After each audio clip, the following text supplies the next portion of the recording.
Noen, gi meg den! Forget everything you thought you knew about Cinderella. In The Ugly Stepsister, director Emily Blickfelt rips apart the fairy tale fantasy and sews it back together with threads of body horror, trauma, and brutal societal truth. This isn't the story of a glass slipper and a magical gown. It's the story of what happens when a young woman is told that she must bleed, starve, and carve herself into someone else's idea of beauty just to be seen. Welcome back to your nerdy show. I'm your host, Spoiler Master. From plastic surgery nightmares to parasitic infestations, this is Cinderella through the lens of a fever dream. And at the center of it all is Elvira, a stepsister reimagined not as a villain, but as a victim of a world that profits off her pain. This is The Ugly Stepsister Explained, and trust me, this ending will haunt you. The pressure to be beautiful. From the beginning, Elvira dreams of a fairy tale ending. She's obsessed with the idea of marrying Prince Julian, imagining herself as the princess in a world that constantly reminds her she's unworthy of that dream. Her mother, Rebecca, plays a pivotal role in reinforcing this toxic belief. When Rebecca tells her daughter she's too ugly to be married into the royal family, she's not just stating a fact. She's planting a devastating idea that Elvira must be transformed, reshaped, and perfected in order to be accepted. Desperate to escape poverty and failure, Rebecca arranges for Elvira to undergo a series of brutal cosmetic procedures. With the unsettling Dr. Esthétique, her braces are removed, her nose is surgically altered, her lashes are painfully extended. Each step is more excruciating than the last, both physically and emotionally. And through it all, Elvira clings to one belief, that if she becomes beautiful enough, the prince will choose her and she'll finally be happy. But the horror of it all is that Elvira is never really choosing these procedures. She is pushed, coerced, even gaslit by a world that prizes perfection over authenticity. Rebecca doesn't care about her daughter's well-being, only about selling her off to escape her own failures. In this story, beauty isn't power, it's pain. Har ni ingen skam I kroppen? Agnes, the real Cinderella. Enter Agnes, the archetypal Cinderella. Rebecca's stepdaughter is beautiful, kind, and effortlessly admired. She's the girl Elvira wishes she could be. At first, Elvira looks up to Agnes, admiring her in the way a younger sibling might adore an older sister. But that admiration quickly curdles into envy. No matter what Elvira does, Agnes remains the center of attention. Elvira, desperate and increasingly unstable, begins to sabotage Agnes. When she finds out that Agnes has been secretly seeing the stable boy, she tells Rebecca, knowing full well it will ruin her chances of attending the ball. And it works. Agnes is punished and demoted to a housemaid, banished from the spotlight that Elvira has worked so hard to reach. But the price Elvira pays to claim that spotlight is steep.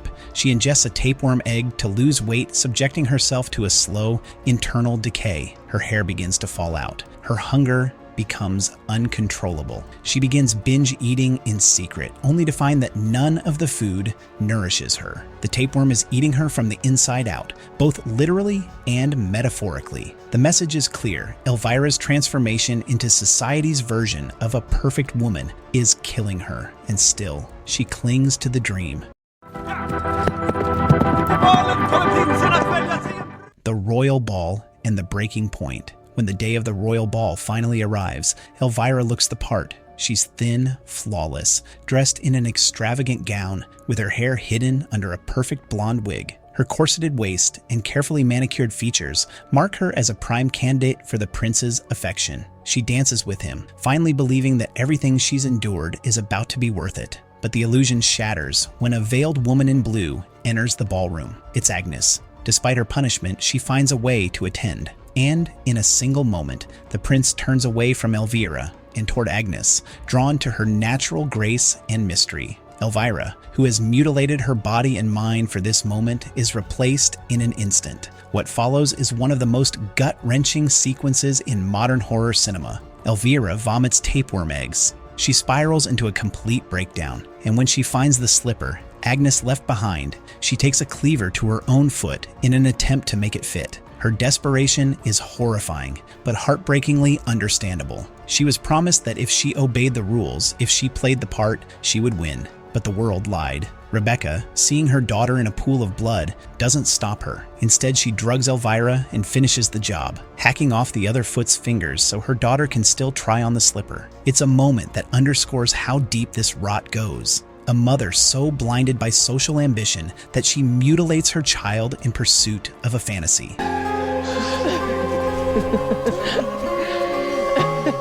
The role of Alma. Amidst the horror, one character stands out as a beacon of hope. Alma, Elvira's younger sister. While everyone else uses Elvira as a pawn or project, Alma sees her as a person. She sees the sadness in her eyes, the pain hidden beneath the wig and the forced smile. When Agnes is chosen by the prince and her fairy tale ending begins, Alma turns to Elvira, not with judgment, but with love. She begs her sister to vomit up the tapeworm, to let go of the toxic ideals that have poisoned her. And for the first time, Elvira listens. Crawling across the floor, broken and bruised, she takes the antidote and releases the monstrous parasite inside her. The scene is symbolic, yet disturbingly real. The tapeworm is not just a parasite, it's every cruel thing society has ever whispered into a girl's ear. You're not enough. You need to be thinner, prettier, quieter, better. Elvira's purge is violent and painful, but it is also the beginning of her liberation.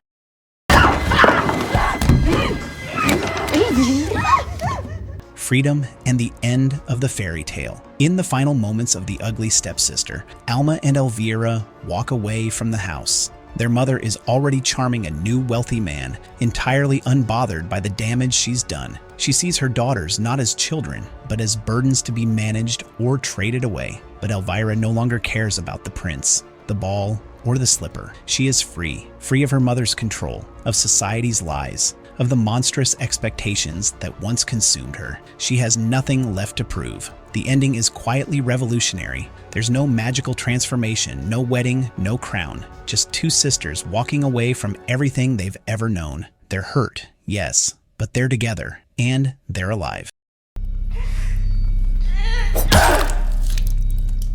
A reflection on beauty and violence. What makes The Ugly Stepsister so powerful is that it doesn't offer a simple moral. Elvira is not a villain. She is not even an anti-hero. She's a girl who was told from a young age that being herself was not enough. A girl who tried everything she could to change until the change destroyed her. The film's body horror elements aren't just for shock, they're metaphors for the real-world violence of beauty culture. The surgeries, the starvation, the obsession with perfection. They're all real things that countless women endure every day. Blichfeldt uses these grotesque visuals to make a point. When we tie a woman's value to her appearance, we are asking her to bleed for our approval. The slipper, in this version, becomes not a symbol of destiny, but of mutilation, a shape that no real foot can fit into unless it is broken first. And what does it say about a society that insists the shoe must fit, no matter the cost?